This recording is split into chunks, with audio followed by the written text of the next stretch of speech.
Bonjour.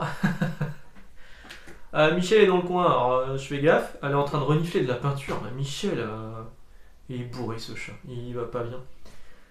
Ça va? Et vous, ça va? Moi ça va, ça va. Alors oui, vous allez dire, c'est inadmissible, nous sommes jeudi, la vidéo arrive en retard, et en plus de ça, double trahison. Je vous avais dit que j'allais vous parler des prochaines sorties chez Urban en février, ça a leaké de partout, hein. Urban a communiqué, etc. J'en parlerai je pense plus la semaine prochaine avec un peu plus de recul. Aujourd'hui on va parler Panini. Désolé. Tout simplement parce que les fascicules Panini sont sortis là, de ce mois-ci. Du coup, je m'étais dit, encore une fois, le problème c'est que j'ai pas de temps dispo pour tout préparer. Je voudrais faire des vidéos hein, plus sur ce que je faisais un peu plus comme au début, c'est-à-dire des trucs un peu plus anciens et pas forcément des trucs qui sont tout le temps dans l'actu. Mais le fait d'avoir diminué le nombre de vidéos par semaine, enfin là on est à 3 quand même. Ça me permet de moins de m'étaler et ça m'embête un petit peu. Mais malheureusement, ça va pas aller en s'arrangeant. Donc aujourd'hui, on va parler des fascicules de Panini. On va commencer par quoi? On va commencer par Star Wars. Bon, Star Wars qui est là. Vous savez que Star Wars, je le lis plus de toute façon. C'est le dernier numéro de Star Wars. Michel est en train d'essayer d'ouvrir la porte. C'est le dernier numéro de Star Wars, le numéro 8, 008. À partir du mois prochain, on aura le droit à. Non, c'est pas le mois prochain, c'est au mois de décembre, c'est le 8 décembre. Vous aurez la guerre des chasseurs de primes, War of the Bounty Hunters, qui durera sur 5 numéros à 16 euros. Alors, on nous explique là au début, c'est Aurélien Vives, donc le CM de Panini, qui nous explique là au début ce qui s'est passé jusque-là et pourquoi c'est le dernier numéro et ce qui va arriver par la suite. Donc, c'est aussi expliqué ici. Il y a une phrase qui m'a fait un peu sourire. Ce que je me suis dit, je pense que les mecs, les fans de Star Wars qui n'achètent pas de comics de chez Panini ne savent pas ce qui va leur tomber dessus en fait. Et cette phrase, elle est tellement, ça m'a fait marrer en fait. C'est écrit, c'est le début d'une nouvelle ère. Désormais, pour les années à venir, tous les comics Star Wars seront publiés par Panini Comics. Là, je me suis dit, putain, les pauvres. Peut-être que ce sera bien, hein. L'histoire de la Star Wars Epic Collection, c'est une bonne idée, ça a pas l'air d'être trop cher, des volumes à 450 pages à la fois en souple et à la fois en dur. Et ouais, ils annoncent là-dessus qu'il y aura une édition en dur également, qui sera sans doute plus chère. Qui aura des récits qui arriveront dans une collection intégrale similaire à celle qu'on connaît chez Marvel. Bref, bienvenue les gars. C'est Panini qui récupère toute la licence Star Wars. Donc celui-ci, c'est le dernier fascicule. On aura le droit à 5 fascicules à partir du mois de décembre à 16 euros. 16 euros, ouais, 16 euros pièce. Et après, la fin de la guerre. Elle est en train de sauter sur la poignée. Mich, viens là. Après la guerre des chasseurs de primes, elle m'a troublé en fait. C'est un truc de fou. On ne sait pas ce qui se passera après ces 5 fascicules. Est-ce qu'ils vont revenir à une formule à 8,90€ ou 6,99€ ou est-ce qu'ils vont rester sur la formule à 16€? Personnellement, je pense qu'ils vont rester sur la formule à 16€. Mais bon, on verra. Hein. On va leur laisser le bénéfice du doute. On sera fixé dans pas longtemps. Avengers numéro 7 qui est ici. Voilà. Donc à l'intérieur, vous avez le numéro 44 d'Avengers qui est la fin de l'arc sur le Phénix avec le nouvel hôte du Phénix qui va être dévoilé dans ce numéro. Il y a une coquille, j'avais relevé une coquille. Bon, alors le Avengers, vous savez, elle est carrément grimpée sur la poignée. Là. Je vais y aller, je reviens de suite. Hein. Je suis désolé, cette vidéo c'est n'importe quoi, j'arrête. Profitez du décor. Allez, va te promener.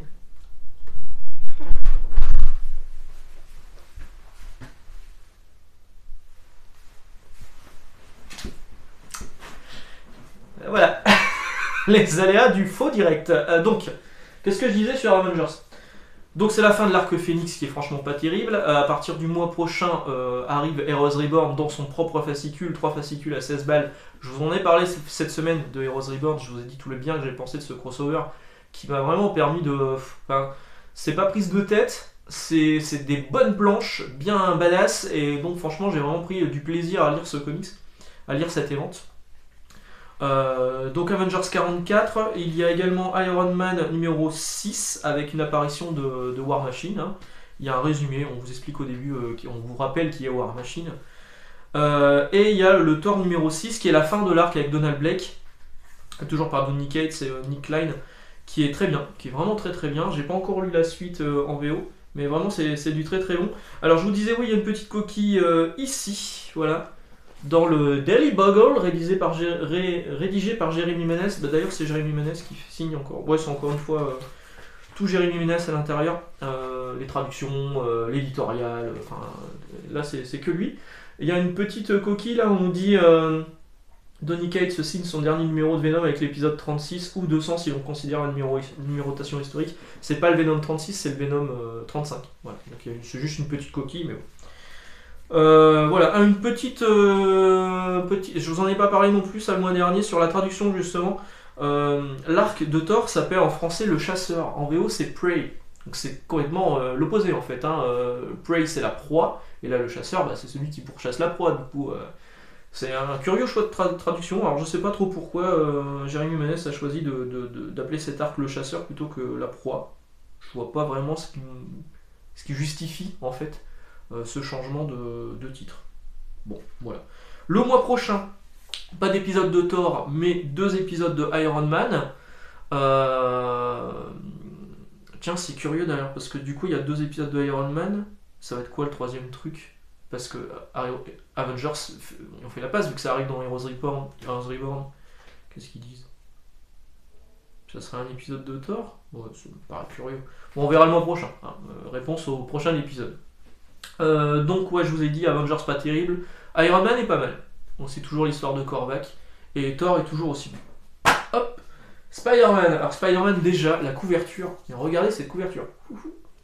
Cette couverture elle est incroyable. Et pour ça, Patrick Gleason, il a un sens de la mise en scène sur ses covers et parfois aussi sur ses pages intérieures qui est incroyable en fait. Moi j'adore, vraiment je trouve cette couverture elle est magnifique. Tout comme la couverture qui a été choisie par Panini pour le Marvel Comics qui sort en janvier. C'est la couverture de Amazing Spider-Man par Patrick Gleason où on voit cette tête de Spider-Man hyper stylisée avec des toiles d'araignée. Elle est magnifique cette couverture. Et celle-ci, ouais, pareil, mais je la trouve au niveau de la mise en page, enfin c'est hyper beau. Voilà. J'adore cette couverture. Alors à l'intérieur on a les numéros 53 Last Remain, c'est les épisodes qui sont en parallèle de la série classique, 54 et 54 Last Remain, donc LR, donc 3 épisodes de Spider-Man. Faites gaffe, parce que bon alors ça vaut ce que ça vaut, hein. Amazing Spider-Man de Nick Spencer, on aime, on n'aime pas, cette partie là c'est clairement pas la meilleure, mais faites gaffe parce que à la toute fin, donc ici dans la Spider-Zone, on a donc, c'est Arnaud, le Arnaud de Comics Blog, qui nous spoil totalement ce qui va se passer pour l'avenir de Spider-Man après le passage de Spencer. Alors il nous parle des auteurs évidemment, mais il nous parle aussi d'autres choses qui spoilent complètement ce qui se passe sur Spider-Man. Et c'est pas la première fois, parce que mine de rien, le mois dernier, je vous avais dit faites gaffe au tout début, c'était ici là, il nous présentait un personnage. Pardon, il nous présentait un personnage en nous disant machin, il nous dévoilait l'identité de l'abseur Kindred en VO au tout début du truc, alors qu'on l'apprenait dans les pages intérieures. C'est Michel, hein, là, du me file un truc. Et je vais crever en direct, c'est sympa. Et c'est peut-être un sort envoyé par les gens de chez Panini, j'en sais rien. Et donc là, à la fin du truc, il nous spoil ce qui se passe, donc ça fait 2 fois, en 2 mois, qui spoil ce qui se passe sur Spider-Man. Alors, le mois dernier, ce qui se passait dans les pages à l'intérieur, et là, carrément, ce qui va se passer à la fin du Randy Spencer. Putain, sans déconner, faites gaffe quoi, merde. Donc ne lisez pas le truc à la fin, de toute façon, vous n'apprendrez pas grand-chose. Si, vous allez apprendre des trucs, mais que vous avez peut-être pas envie d'apprendre. Voilà, ça c'est un peu chiant. Ensuite, qu'est-ce qu'on a? On a un autre fascicule qui est sorti ce mois-ci, donc c'est un Venom, et qui est pas un nouveau numéro de Venom, je crois que c'était arrêté au 6 ou au 7, je sais plus.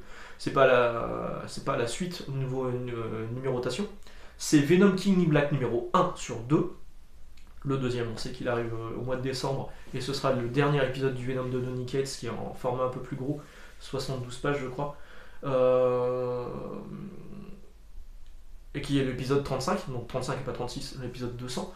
Là-dedans, vous avez l'épisode 31 et 34 du Venom de Donny Cates. Je vous avais déjà dit que c'était un peu con de le sortir sous forme de fascicule à part, alors que normalement il faut lire un épisode de King in Black, un épisode de Venom, King Black, Venom, King Black, Venom. Là, vous lisez King in Black, un épisode par mois. On n'a même pas encore la fin du dernier King in Black.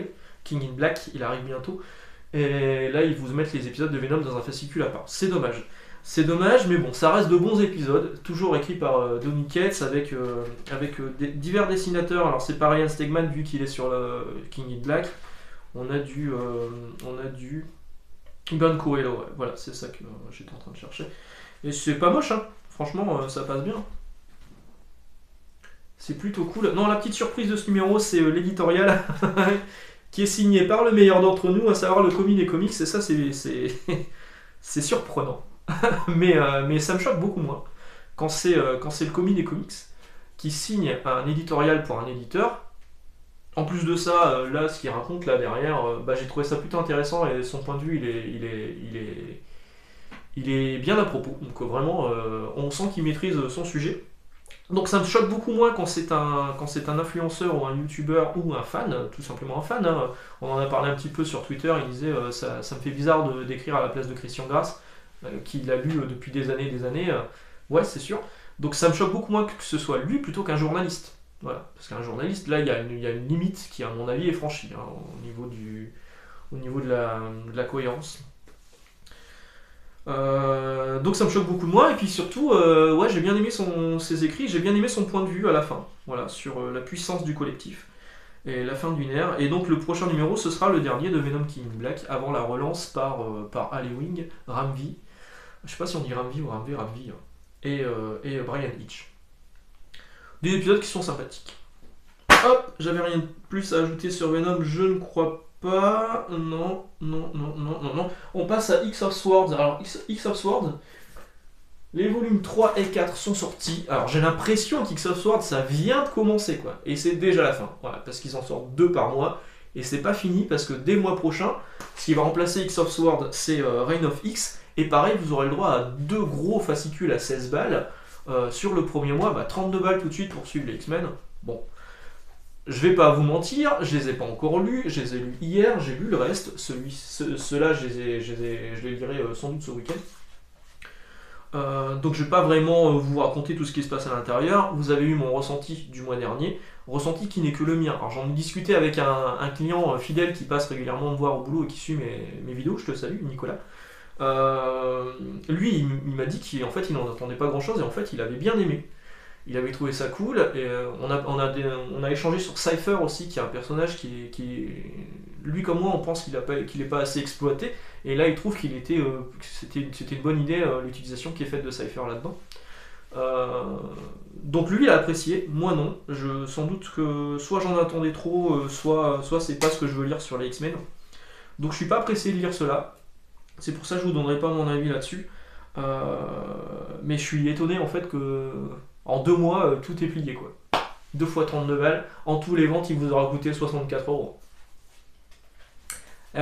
Quand on fait le calcul à la fin, ça fait un peu cher. Voilà, j'en ai terminé pour les fascicules. Juste une petite chose, je vais les reprendre. Hop là. Je vais les reprendre. J'ai là 4 fascicules en main. Celui-ci, il est signé, l'éditorial est signé par le CM de Panini.